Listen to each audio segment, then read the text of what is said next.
Welcome. Today we will have a look at the Romanticism movement and in particular, William Turner. Joseph Mallard William Turner was a British painter who is known for his landscapes and seascapes, which often depict dramatic and emotive scenes.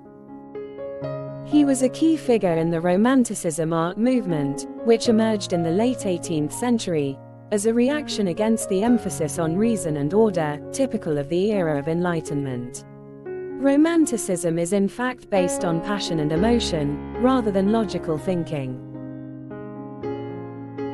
Turner was a simple man who loved life and nature. This drawing tells us that he probably loved kittens too. In the early periods of his career, he filled his sketchbooks with hundreds of drawings, to be worked up later into finished watercolors. Many of William Turner's paintings highlighted the force of nature and its extreme drama, making the human figure and everything that society had constructed appear microscopic and weak in contrast.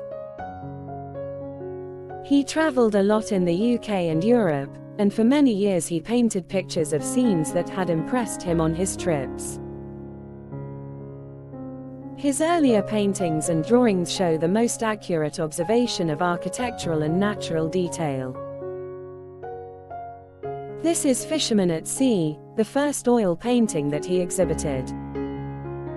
In this piece, Turner depicts the Needles, the jagged chalk rock formations off the western tip of the Isle of Wight, which are still a tourist draw today. We can see the details and precision, but at the same time we can feel the overwhelming power of the sea, which is rising and dipping in what we can assume is a very uncomfortable motion for the fisherman. At the time, there was no such thing as weather forecasts, so ships and vessels were at the mercy of Mother Nature. Another early painting is Calais Pier, where he represents his own experience of rough weather during his first ferry crossing to France. Here we can also notice the attention to detail and the accuracy of the brush strokes, while at the same time we can sense his fear and the anger of the sea. The Shipwreck is probably the first painting where he prioritizes luminosity, atmosphere, and dramatic subjects. Here he works on the effects of light and color, sacrificing the precision that we saw earlier. His composition tends to become more fluid, suggesting movement and space. As his career progressed, he began, in fact, to pay less attention to the details of objects and landscape, and became a pioneer in the study of light, color, and atmosphere.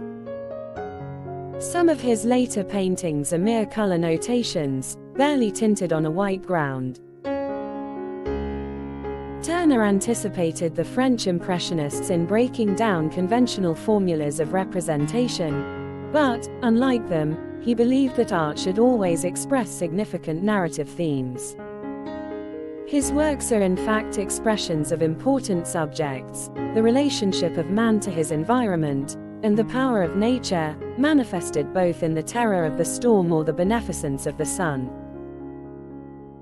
He also painted many events of his own time, including the burning of Parliament in 1834, which he witnessed firsthand.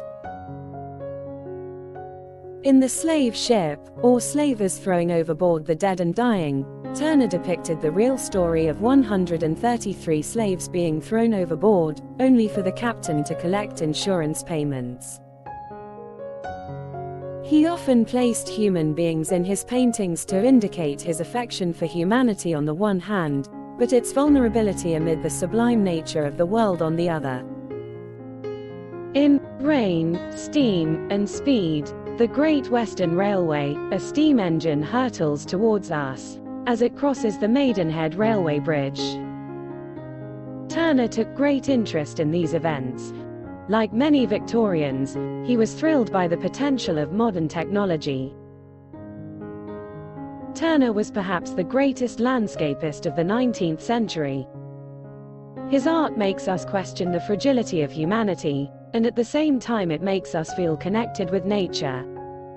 While admiring his paintings, we can feel all the emotion and drama of the scene, and we can almost hear the rough seas and the sound of violent storms.